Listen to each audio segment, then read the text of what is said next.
Mambo 10 ya kushangaza kuhusu Mario Balotelli. Karibu tena kwenye channel. Hapa tunakuletea stori kali za wachezaji wa dunia. Leo tunaangalia maisha ya mchezaji ambaye ana kipaji kikubwa kuliko tabia yake. Yes, Super Mario Balotelli.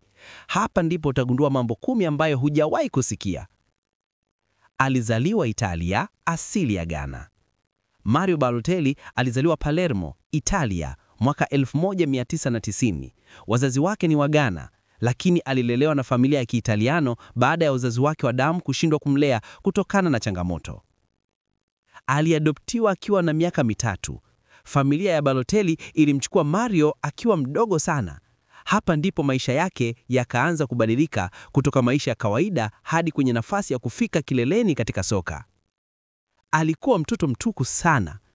Tangu akiwa mdogo alikuwa na tabia za utundu, kupenda utani, fujo ndogo na vituko ambavyo vilionekana hata akiwa mchezaji.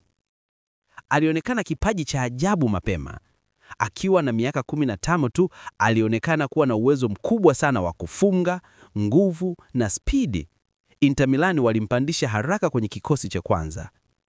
Akiwa miaka 17 alikuwa tishio Inter Milan. Alikuwa mkijana mdogo aliyecheza dhidi ya watu wazima bila woga.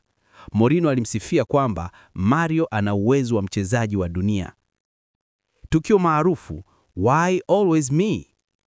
Oktoba 2011 kwenye Manchester Derby, Balotelli alifunga bao kisha akainua jezi na kuonyesha maandishi Why Always Me. Tukio hilo lilivunja internet na kuwa celebration yake maarufu duniani. Aliwahi kuchoma moto nyumba kwa fatak. Balotelli alitupa fatak ndani ya nyumba akiwa na marafiki. Moto ulizuka na zima moto wakaja. Lakini kesho yake alifunga mabao 2. Balotelli ni movie. Mtu wa moyo, alimsaidia kijana barabarani. Aliona kijana mmoja ana shida, akasimama, akamnunulia vitu, kisha akampigia simu mamake kujua hali ya mtoto. Stori hii ilienea sana Italia. Anasaidia maskini mara nyingi sana. Licha ya drama, Balotelli alijulikana kwa kutoa misaada kwa watoto, familia maskini na watu wenye shida, mara nyingi bila kutaka kuona na kamera. Euro 2012, bao la historia. Balotelli aliingia kwenye historia baada ya kufunga mabao 2 dhidi ya Germany. Celebration yake ya kusimama kama sanamu ikawa mfano wa ujasiri na nguvu. Hapo ndipo dunia ilikubali Super Mario is unique. Na hayo ndio mambo 10 ya kushangaza kumhusu Mario Balotelli. Kama unataka story nyingine kali kama hii, usisahau kubonyeza like, comment na subscribe. Tuonane kwenye video inayofuata.